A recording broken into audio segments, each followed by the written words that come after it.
Hello, in today's video, I will be breaking down how the skateboard is an artist's tool and how it has impacted the world of filmmaking, as well as how the world of filmmaking has symbiotically impacted the world of skateboarding. The skateboard is unique in that it has no official inventor, and that it was an invention that was created to solve a common problem. Various surfers of the 40s and 50s decided to create land boards with old roller skate wheels on the bottom to surf around on when they had no waves to catch, and this method of building home boards kind of unanimously caught on. By the late 70s and into the early 80s, many different companies started to appear with new kinds of skateboards made out of sturdier and more efficient materials that made skateboarding friendlier to harsher terrains like city streets and empty pools. Companies also began sponsoring different young skaters, turning what seemed like a hobby or a toy into a legitimate competitive extreme entertainment sport, where anyone could potentially make a career out of being a professional skateboarder, like Andrew Reynolds, Ronnie Mullen, and Tony Hawk, who all got paid significantly well doing what they loved while they were still children. 19-year-old Tony Hawk is king of the cult, inventor of such maneuvers as the 720, that's two mid-air somersaults, the Madonna, and the Frigidaire. Between appearances and sales of his own boards, he earns in excess of $150,000 a year. Skateboards have been very, very good to Tony. Yeah, for me it has been. I bought a house, a condominium in Carlsbad. However, Ian MacKaye, independent musician and frontman of bands like Fugazi and Minor Threat, argues that skateboarding isn't strictly a competitive sport because there can be no teams involved, and it's also very personal because you are the only one in control of the board beneath you, encouraging one to measure their limitations, succeed from failure, and gain a newfound perspective. At a special event at the Library of Congress, MacKaye had this to say. I want to be here every moment. I want to be present every moment. However, there was nothing going on, so I became a skateboarder. Skateboarding is not a hobby, and it's not a sport.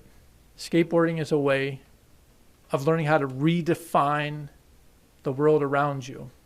It's a way of getting out of the house, connecting with other people, and looking at the world through different sets of eyes. So for most people, when they saw a swimming pool, they thought, let's take a swim. But I thought, let's ride it. Let's see what the transition is like at the bottom. When they saw maybe the curb or a street, they would think about driving on it. I would think about the texture. I slowly developed an ability, I think, to look at the world through totally different means. I had a whole other idea of what was happening. Ian MacKaye is referring to the way the skateboard as an object becomes a tool to help us create a better understanding of the world around us. And I would argue that the camera works the exact same way. Skateboarding also lends itself to cinema because both are primarily motion-based. So naturally, skateboarders began making films of their sessions to see how they looked while skating and pulling off tricks. And this is not only to gloat and show off competitively, but also for self-examination in regards to improving as a skateboarder. Because as a skater, you truly don't know what you look like while you're skating unless you skate in front of a mirror or if you watch a video of yourself skating. Ultimately, skateboarding offers an individual an outlet or an escape that is personally freeing, but it also offers an individual the opportunity to experiment with their own courage and self-discipline in learning from their mistakes and picking themselves back up if they fall, while consistently striving to do better and become more skilled. In doing so, skateboarding can help an individual see a brand new perspective of the world around them through an exhilarating experience where they must push themselves to physically overcome the obstacles that they either spontaneously encounter or decide to put in front of them. Daniel Pearl, the cinematographer of both the original and the remake of the Texas Chainsaw Massacre, as well as numerous music videos for musicians like Michael Jackson and Mariah Carey, began filmmaking shortly after he began skateboarding. I recently reached out to Daniel Pearl for an interview, and he graciously spoke with me for about 2 hours, and in that time he gave some of his thoughts regarding skateboarding. Skateboarding has this unique energy and kinetics, and it's just the perfect thing for filmmaking. I mean, in my mind, there are two perfect subjects for filmmaking. Skateboarding and dance is the other one. Well, it's a very kinetic, what's got more energy, what's got more, going on than skateboarding without a motor. Until you get motors, there's nothing else got that kind of energy. As filmmaking grew alongside skateboarding, technology from both worlds became more and more adaptive and accessible to youth in various ways. But the turning point was the introduction of the video camera, because it made filming and editing skate videos and montages incredibly easier, while also looking aesthetically different from anything that came before it. In an interview with Spike Jonze, he talks about his appreciation for the aesthetic of shooting skateboarding on video.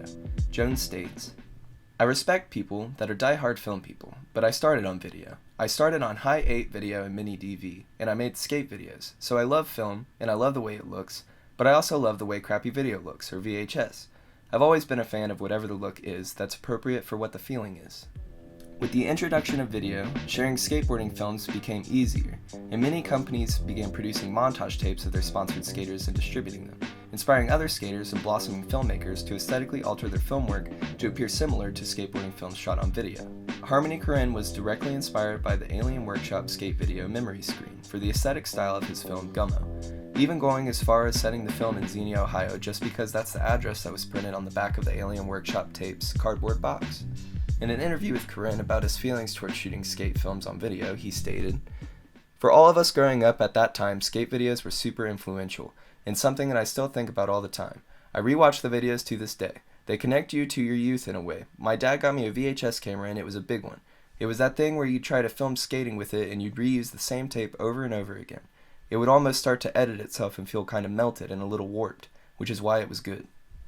Contemporarily, the influential appeal of skateboarding and capturing skateboarding on film have both become universal. This year, the documentary short Learning to Skateboard in a War Zone, If You're a Girl, won an Academy Award. The film follows an organization that helps teach a group of young women how to skateboard while growing up in a war zone, where they are not allowed to partake in any sporting activities. Also, this year, the 2020 Olympics will be the first time skateboarding has ever been acknowledged as an Olympic sport. Skateboarding also has inspired big-budget Hollywood films to take the culture surrounding skateboarding more seriously, resulting in films like Olivia Wilde's Booksmart, which has an incredibly representational character in Ryan, being a young woman steeped in skateboarding culture and not another embarrassing stereotypical burnout dude bro.